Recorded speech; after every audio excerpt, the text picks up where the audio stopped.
C'est Monseigneur Hugues Pauls d'Ivoire, abbé général des chanoines réguliers de Saint-Victor, qui prononce l'homélie. Pourquoi fallait-il que le Christ fût baptisé? Saint Augustin s'émerveille, puisqu'il était venu pour nous montrer le chemin de l'humilité et pour se faire lui-même le chemin de l'humilité, il fallait qu'il pousse en tout l'humilité jusqu'au bout.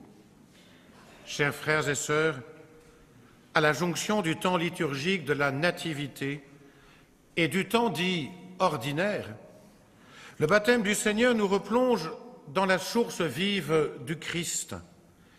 Il nous appelle à faire de l'ordinaire de nos vies le lieu de sa présence aimante pour le monde dans l'Esprit Saint et le feu.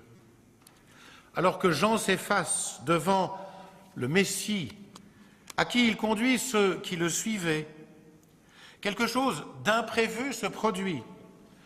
Le ciel s'ouvre, l'Esprit descend sur Jésus comme une colombe, et une voix le désigne comme le Fils bien-aimé de sa joie.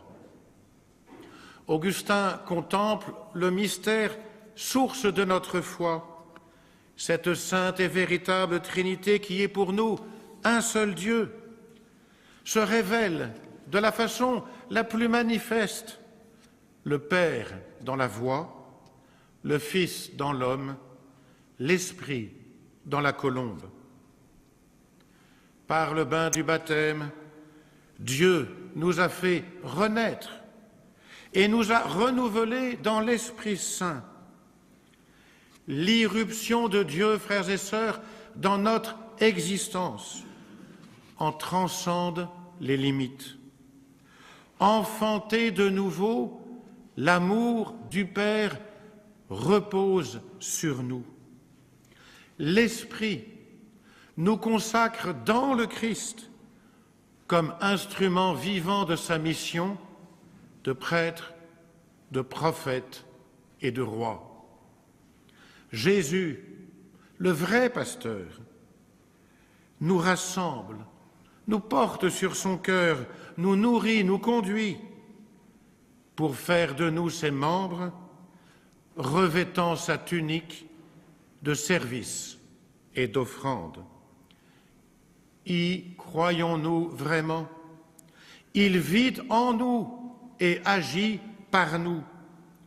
C'est son intercession qui soulève notre prière, sa parole qui traverse notre voie, son amour qui, dans nos cœurs, vient toucher le monde. Mais attention, dit Augustin, ce baptême sans la charité ne te sert de rien. Alors, que nous faut-il?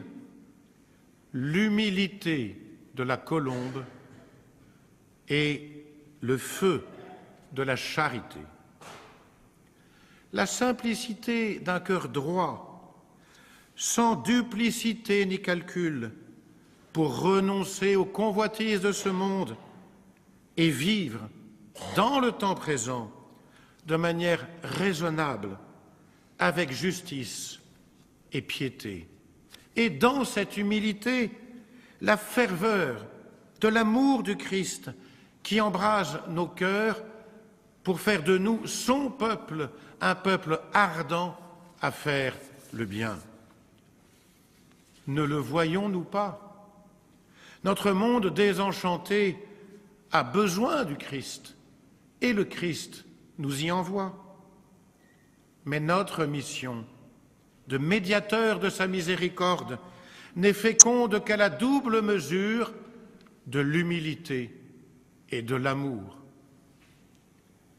Par notre consentement à l'alliance du baptême, le Seigneur Jésus nous incorpore à son Église, qui est son épouse.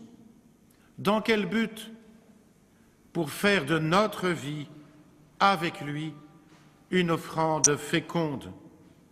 Dans l'ardeur, non pas de dominer le monde, mais d'y réveiller la soif de Dieu qui nous a fait pour lui. Dans l'humilité de se reconnaître non pas des héros, mais de pauvres et joyeux sauvés, qui se laissent libérer et enfanter à la cité de Dieu, où nous attire l'harmonie de son éternelle beauté. Frères et sœurs, laissons-nous habiter par le Christ.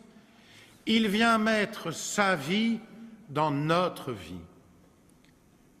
Je vous y invite, avec ces paroles de notre Père, saint Augustin, que le Seigneur vous donne d'observer tout cela avec amour, comme des êtres épris de la beauté spirituelle, répandant par leur vie la bonne odeur du Christ, non comme des esclaves sous la loi, mais comme des êtres rendus libres par la grâce.